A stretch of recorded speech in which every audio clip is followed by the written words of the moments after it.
On the Sunset Strip, where dreams are manufactured and sold wholesale, there stands a castle. It is not a theme park castle. It is not a fantasy. It is a fortress of concrete and secrets, draped in ivy and myth, called the Chateau Marmont. And on the morning of March 5th, 1982, inside one of its most private sanctuaries, a dream died.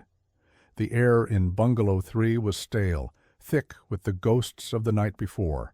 Cigarette smoke, spilled wine, the chemical tang of something much darker. Bill Wallace, the man hired to protect a star from the world but mostly from himself, felt the silence first. It was a heavy, unnatural quiet, the kind that follows a storm. He used his own key. The living room was a disaster zone, a battlefield of indulgence, an ashtray overflowing, a guitar leaning against a chair as if abandoned mid-song, clothes strewn like casualties. He called out the name. "John?" No answer, only the oppressive silence. He moved toward the bedroom. A sense of dread, cold and metallic, coiled in his stomach. He had felt it for a week spent chasing his client through the darkest alleys of Hollywood, trying to pull him back from an abyss that seemed determined to swallow him whole. He pushed open the bedroom door, and the world stopped. John Belushi, the titan of comedy, the anarchic force of nature who had screamed his way into the hearts of a generation, was lying on the bed. He was still, too still. His body was arranged in a posture of final repose. A sheet was pulled up to his neck. The scene was almost peaceful, a grotesque parody of sleep. Wallace knew. He knew before he touched him. He knew before he saw the bluish tint to the skin, the profound emptiness in the room. The king was dead. The laughter had stopped. Here, in this rented bungalow, in this fake castle on a hill, a story of monumental success had reached its sordid, lonely conclusion. But to understand how a man who made the world laugh could die so alone, you have to understand the place that held him in his final hours. You have to understand the chateau. A hotel that was never just a hotel, a building that has always been a silent accomplice. This is the story of a bungalow that became a tomb, and of a castle that keeps its secrets. Before the chateau, there was just the hill. It was a slope of chaparral and citrus groves, overlooking a dusty road called Sunset.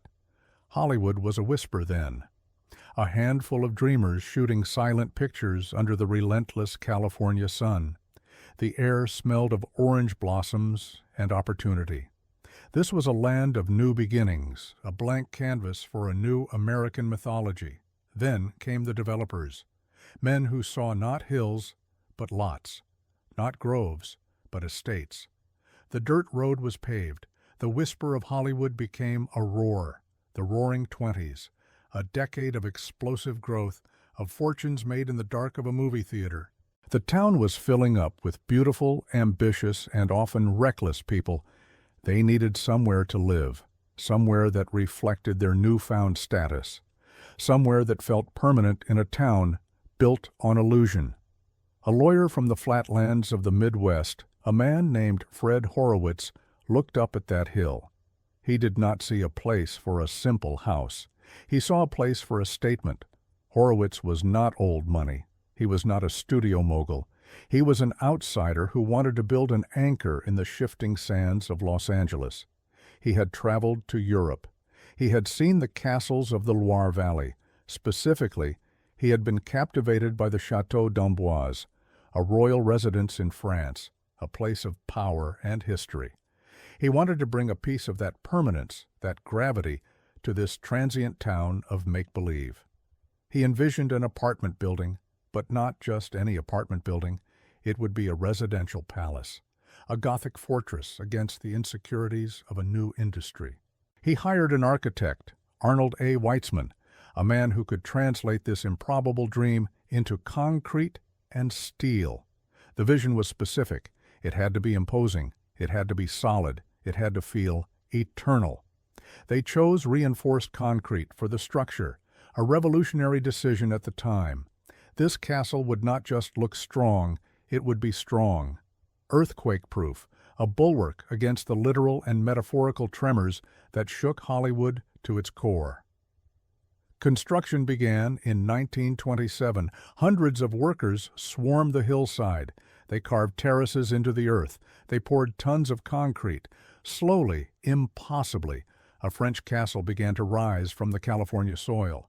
It had turrets, it had vaulted ceilings, it had private balconies overlooking a city that was inventing itself day by day. The details were everything. Fluted columns, ornate moldings, gardens designed to feel ancient the moment they were planted. The lobby was a cathedral of quiet elegance. Dark wood, heavy tapestries, a sense of hushed importance. The apartments were designed for privacy, thick walls, solid doors, labyrinthine corridors that seemed to swallow sound. This was a place built for secrets from the very beginning, a place where one could disappear. It was magnificent, and it was a catastrophe. The Chateau Marmont apartments opened in 1929. 2 months later, the stock market crashed. The Great Depression descended. Hollywood was wounded, but not mortally. The dream factory kept churning, but the dream of filling a luxury castle with long-term tenants evaporated. Nobody could afford it. The magnificent fortress on the hill sat mostly empty, a monument to spectacular timing, a folly. Horowitz, the visionary lawyer, was facing ruin. His dream was a financial black hole. In 1931, desperate, he made a pivotal decision. He sold the building for a fraction of its cost to a man named Albert E. Smith. Smith was a motion picture pioneer. He understood the soul of Hollywood. He knew what the town's denizens truly needed. Not permanence, but privacy. Not a home, but a hideaway. He converted the apartments into a hotel. He furnished the rooms, hired a discreet staff, and spread the word. The Chateau Marmont was open for business, a different kind of business. The studio system was at its zenith, a feudal empire that owned its stars' body and soul. It controlled their careers, their love lives, their public images. The stars needed a place to escape the watchful eye of the studio bosses and the gossip columnists. The chateau became that place. It was perfectly located, close to the studios but perched above the fray. Its design was its greatest asset. The thick walls were not just earthquake-proof, they were gossip-proof. The winding hallways were perfect for avoiding photographers. The staff learned the art of invisibility. They saw everything and said nothing. Greta Garbo checked in, seeking solitude. Howard Hughes rented a penthouse, living like a phantom, spying on starlets by the pool. Jean Harlow and Clark Gable had a scandalous affair within its walls. The chateau became Hollywood's unofficial clubhouse, its confessional, its sanctuary. Harry Cohn, the tyrannical head of Columbia Pictures, famously told his young stars, William Holden and Glenn Ford, "If you must get into trouble, do it at the Chateau Marmont."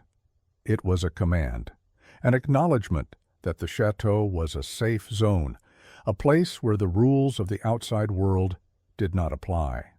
Later, the bungalows were built, tucked away behind the main building, nestled in lush, overgrown gardens.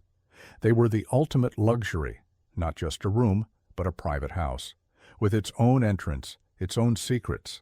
Bungalow 1, Bungalow 2, Bungalow 3. Each one a self-contained world, shielded from view by towering banana leaves and cascades of bougainvillea. The hotel had perfected its role. It was a silent, concrete witness, a stage for the private dramas of public figures. It absorbed their scandals, their heartbreaks, their addictions, and it endured. While the stars faded, the hotel remained. A constant on the ever-changing strip, its legend grew with every whispered story, every narrow escape, every tragedy it housed. It was into this legend that John Belushi walked in late February of 1982. He was not seeking glamour, he was seeking refuge. But the chateau offers a different kind of refuge, not from the world, but from consequence. And for a man like John Belushi, that was the most dangerous thing of all. Who was John Belushi? He was a supernova. A comedian who did not tell jokes, he embodied them.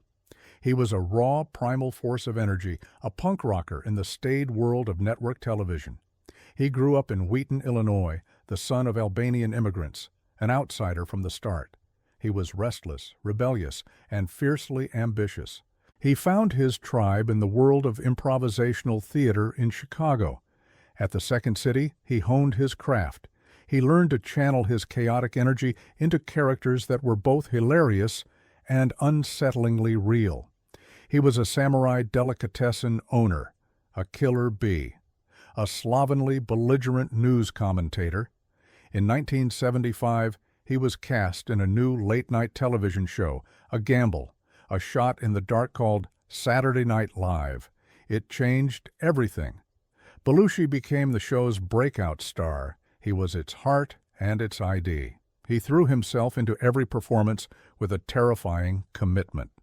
There was no boundary between the character and the man. When he played Bluto in the food fight scene, he was Bluto. When he convulsed on the floor as Joe Cocker, he was Joe Cocker. America had never seen anything like him. He was dangerous. He was exhilarating. He was a star. Hollywood came calling. In 1978, he starred in National Lampoon's Animal House. His character, John Bluto Blutarsky, had minimal dialogue. He didn't need it.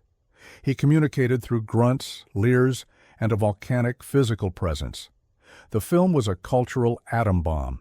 It became the highest-grossing comedy of all time, and Belushi was its icon. The Toga Party poster hung on 1,000,000 dorm room walls.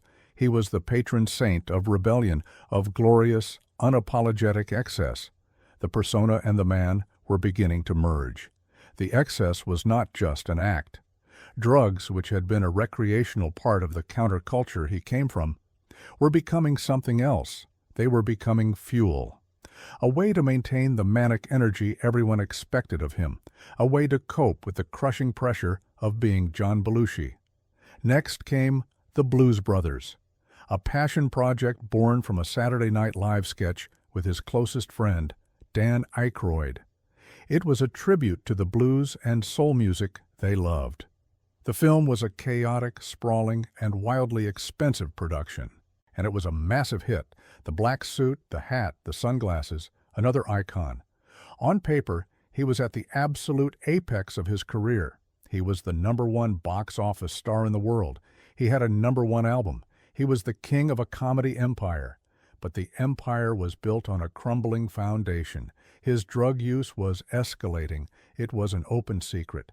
Cocaine was so prevalent on the set of The Blues Brothers that it was a line item in the budget, a way to keep the star happy, to keep him working.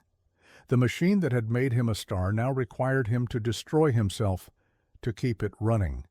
He was surrounded by enablers, people who were either profiting from his fame or too intimidated to stop him. His wife, Judy, tried. Dan Aykroyd tried. But the momentum of his fame and his addiction was too powerful. He was trapped inside the persona he had created. The world wanted Bluto. They wanted the wild man, the party animal. But John wanted something else. He was a voracious reader. He loved punk rock.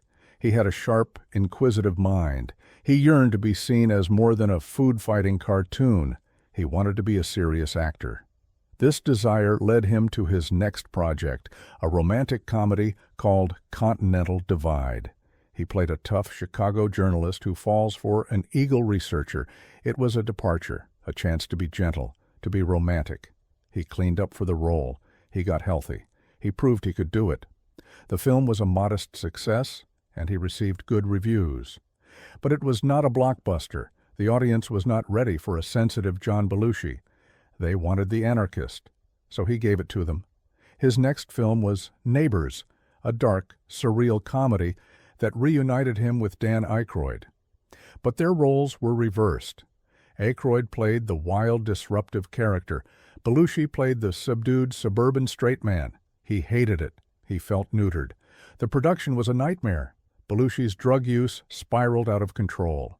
He was paranoid, difficult, and deeply unhappy. The film was savaged by critics and ignored by audiences. It was his first real failure, a public rejection. The king had stumbled, and he did not know how to get up. He retreated. He became obsessed with a new project, a script he was writing called Noble Rot. It was a dark comedy about a man caught up in a Napa Valley wine heist. He saw it as his comeback, his masterpiece, the project that would finally allow him to merge his comedic genius with his dramatic ambitions, to prove everyone wrong. To get it made, he had to be in Hollywood, a city he loathed. He saw it as a place of phonies and superficiality, a plastic town that didn't understand his Chicago grit. But it was the center of the business, so in February 1982, he flew to Los Angeles. He told his wife he would be gone for a short time, just to get the movie off the ground. He checked into the Chateau Marmont. He did not want a room in the main hotel. He wanted privacy. He wanted seclusion. He chose Bungalow 3, a small two-bedroom cottage with a private entrance, hidden from the world. It was the perfect place to work, and the perfect place to disappear. The final week began. It was not a week of creative focus. It was a descent, a 7-day binge that would become the stuff of Hollywood legend. The Bungalow transformed. It ceased to be a writer's retreat. It became a flophouse, a magnet for the darkest elements of the Sunset Strip. Dealers, groupies, hangers-on, a rotating cast of characters drawn to the dying light of a star. Belushi's days were a blur of meetings with studio executives that went nowhere. His nights were a frantic search for the next high. He was a man running on fumes. Cocaine and heroin became his constant companions. The drugs were delivered to the Bungalow like room service. His bodyguard, Bill Wallace, was helpless. He was hired to train Belushi for a new role, to get him in shape. Instead, he became a warden in a prison of addiction. He would clear the Bungalow of parasites, only to have them return hours later. He would plead with John to sleep, to eat. But John was beyond his reach. He was a man possessed. He was terrified of the silence, terrified of being alone with his own thoughts. The party had to keep going, because if the party stopped, he might have to face the man he had become. One of the people who appeared in this final, chaotic week was a woman named Kathy Smith.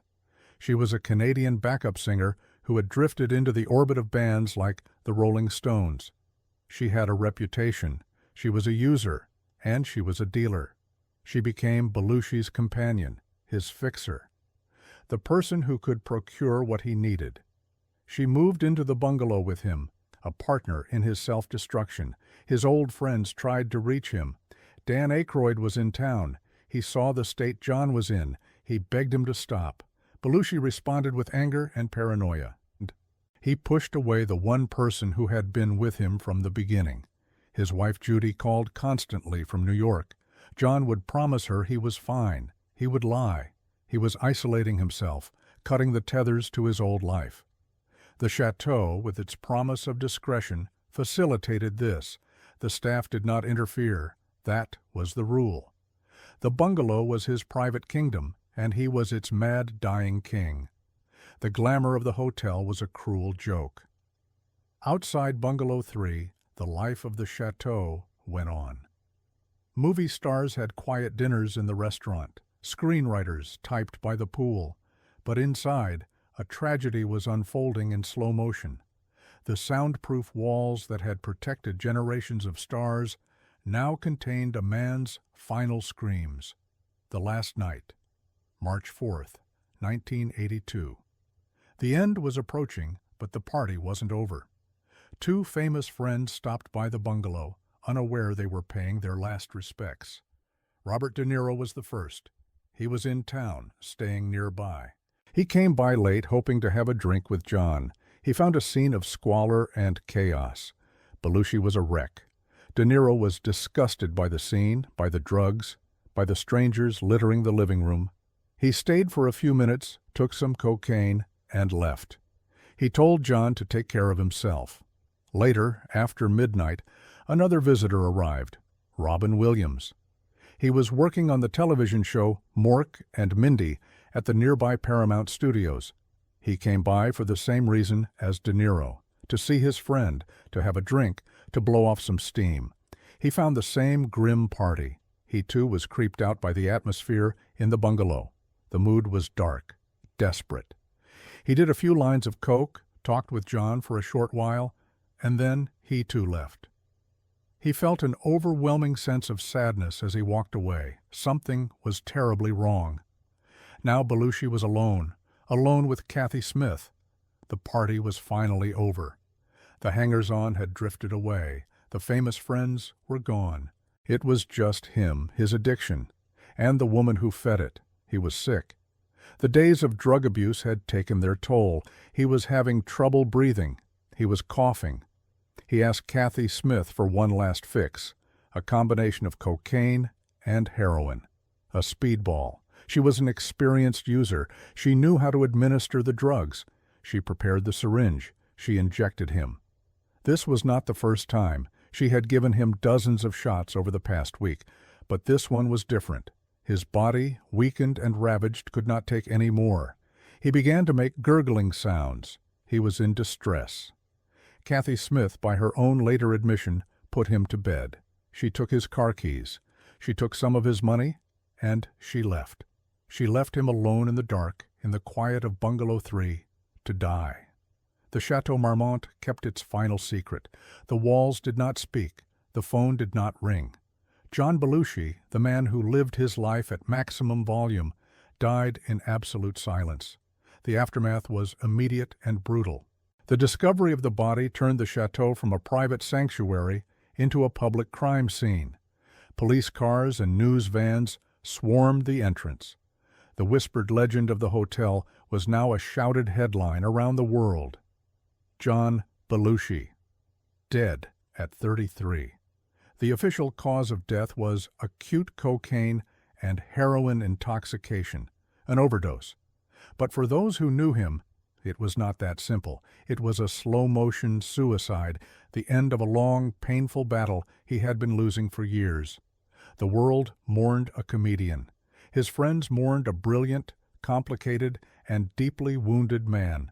His obituary in the New York Times was brief. A few paragraphs that listed his accomplishments. It could not capture the hurricane of his life. It could not explain the emptiness he left behind. The investigation into his death quickly focused on the mysterious woman who was with him at the end. Kathy Smith had disappeared. She fled to Canada. Months later, in an interview with the National Enquirer, she confessed. "I killed John Belushi," the headline screamed. She admitted to administering the final fatal dose. She was eventually extradited to the United States. She pleaded no contest to involuntary manslaughter and furnishing controlled substances. She served 15 months in prison, a slap on the wrist for a life extinguished. For the Chateau Marmont, the death was a turning point.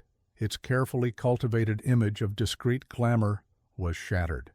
It was now, and perhaps forever, the place where John Belushi died.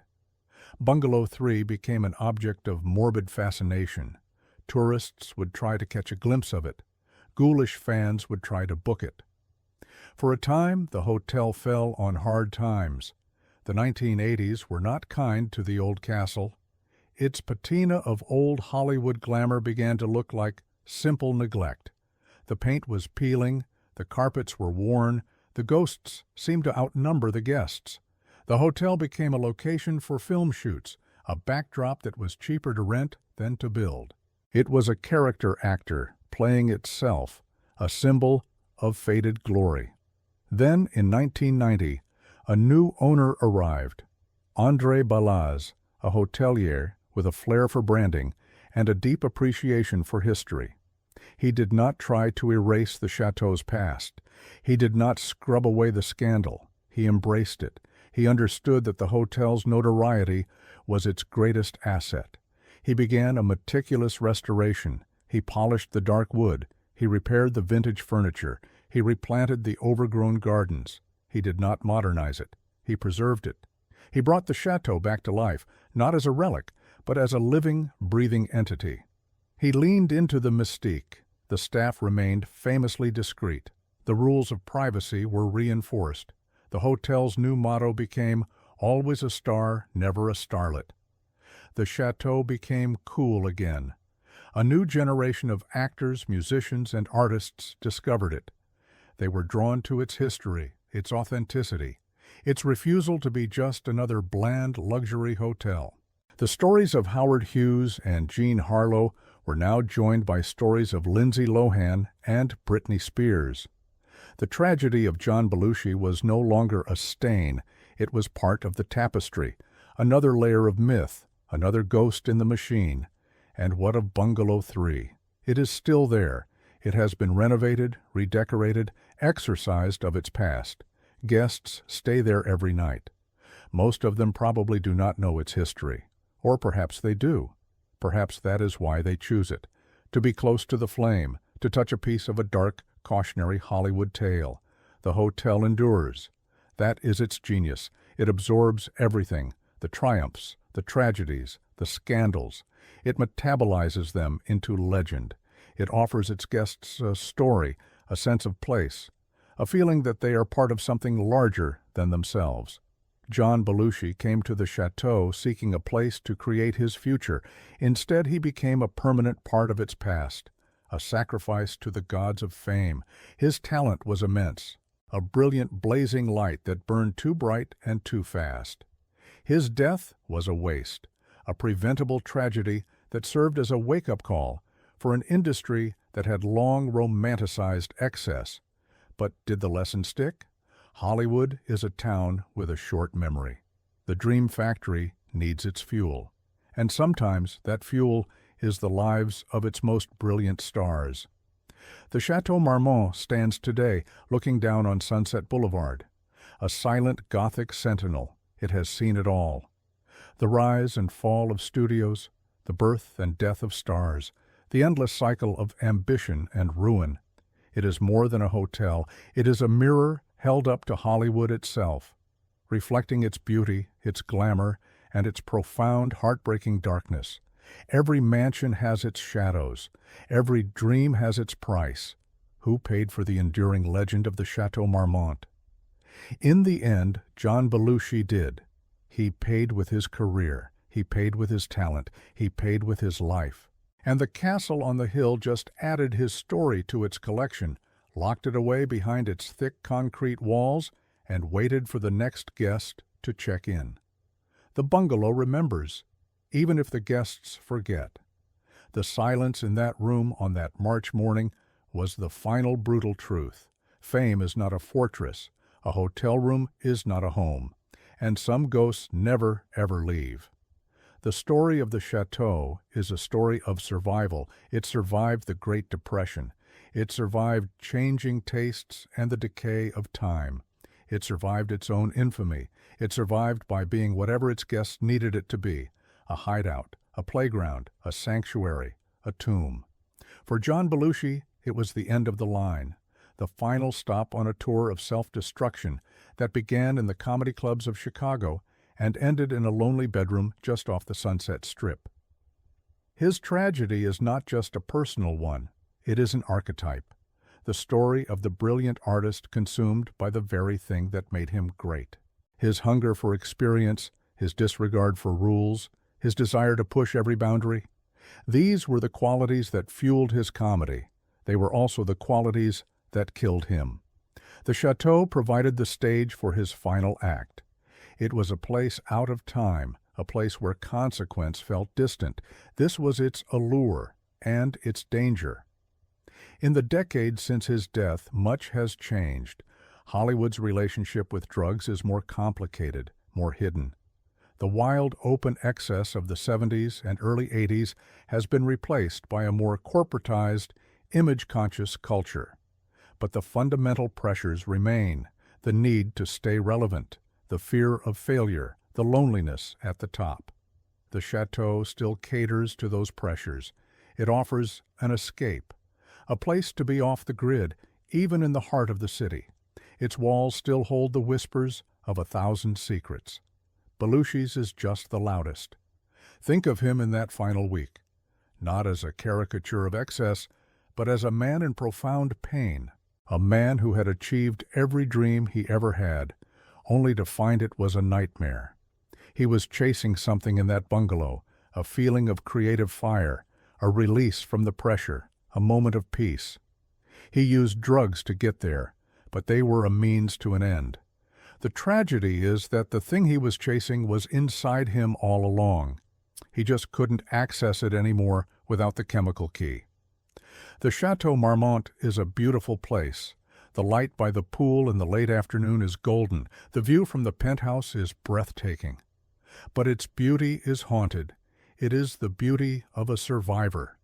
A place that has seen the worst of human behavior and has somehow maintained its elegance. It does not judge. That is its most seductive quality, and its most terrifying. Because without judgment, there are no guardrails. There is no one to say, stop. John Belushi needed someone to say stop. He needed a fortress not to hide in, but to protect him from himself. The chateau was the opposite of that. It was an enabler cast in concrete and plaster, a silent partner in his demise. So the next time you see a picture of that castle on the hill, look beyond the glamour. Look past the celebrities coming and going. Listen for the echo of a laugh that was silenced too soon. And think of a bungalow tucked away in the garden where a comedic genius lost his way. The story is not just about death, it is about the cost of the dream, the unsustainable price of being a legend in your own time. John Belushi paid that price in full. The Chateau Marmont simply collected the debt. And it continues to stand, a beautiful, melancholy monument to the fact that in Hollywood, some stories do not have a happy ending. The castle on the hill is still open for business. Its rooms are full. Its secrets are safe. The dream machine keeps running. But for one of its most famous residents, the dream ended long ago in the suffocating quiet of Bungalow 3. Briarcliff endures. No, not Briarcliff. No, not. The chateau endures. It is a testament to an idea, the idea of a place apart, a place where the ordinary rules of life are suspended. This suspension is what artists and stars crave. It is what allows for creativity, for freedom, for the breaking of conventions. But it is a double-edged sword. That same freedom can become a license for self-destruction. The very walls that foster genius can also insulate madness.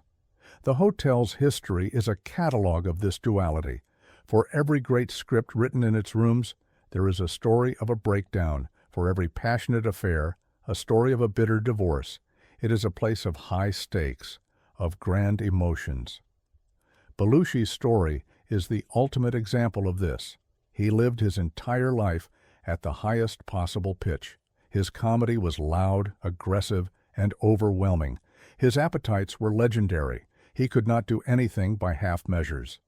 When he came to the chateau, he brought that same energy with him. He turned the quiet, private bungalow into the epicenter of his personal earthquake. And the building, true to its design, contained the shock waves. It did its job. It protected his privacy, even as he was dying.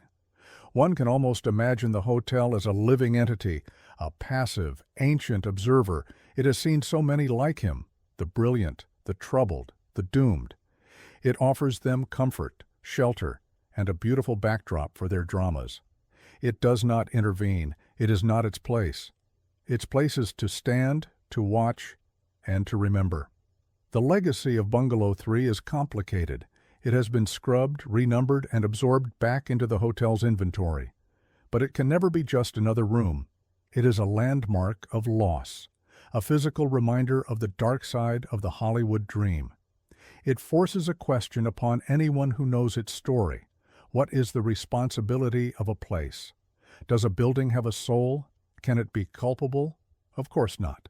The chateau is just concrete and wood, plaster, and paint. The responsibility lies with the people, the enablers who provided the drugs, the friends who saw the danger but could not stop it, and ultimately, with Belushi himself, a man who made a series of choices that led him to that final, lonely moment. But the bungalow remains the focal point, the scene of the crime. the place where all the failures, all the pain, and all the addiction finally converged. It is a symbol, and symbols are powerful. They shape our understanding of the past. The Chateau Marmont has become a symbol of enduring, decadent glamour. John Belushi has become a symbol of tragic, wasted genius. Their stories are now forever intertwined. One cannot be mentioned without the other. The castle and its fallen king. It is a story as old as mythology, a timeless tale of ambition, excess, and fate, played out not in ancient Greece but in a garden cottage in West Hollywood. The power of the chateau is that it makes all its stories feel mythical. It elevates them. It frames them in a context of history and legend. This is why people are still drawn to it. They want to be part of that story. They want to sleep in the rooms where legends slept. They want to feel the weight of its past. And the hotel obliges. It sells its history as its primary luxury. You are not just paying for a room, you are paying for admission to the myth. John Belushi's death gave the chateau its darkest, most potent myth. It was a terrible gift, a tragedy that secured the hotel's place in the pantheon of legendary locations. There is a deep and troubling irony in that. The man who came to the hotel to create his own legend instead became a footnote in the hotels. His masterpiece was not the film he wanted to write. It was the cautionary tale he lived. And the Chateau Marmont was his co-author, its final credit, its most enduring scene. The quiet, still bedroom in Bungalow 3, a place where the laughter finally, irrevocably stopped. The house was magnificent. And it was also a machine that eats resources. In this case, the resource was human. The chateau consumes stories. It feeds on the lives lived within its walls.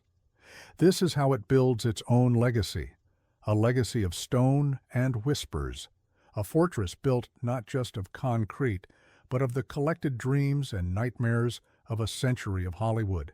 It is a palace spread across a few acres, a kingdom with a staff of silent servants. And its history is written in the lives of its guests. John Belushi's chapter is one of the most read. A dark, compelling story of a jester who wanted to be a king and ended up a ghost. The bungalow endures, a quiet cottage nestled in the green, waiting for the next story, waiting for the next guest. The castle is always waiting,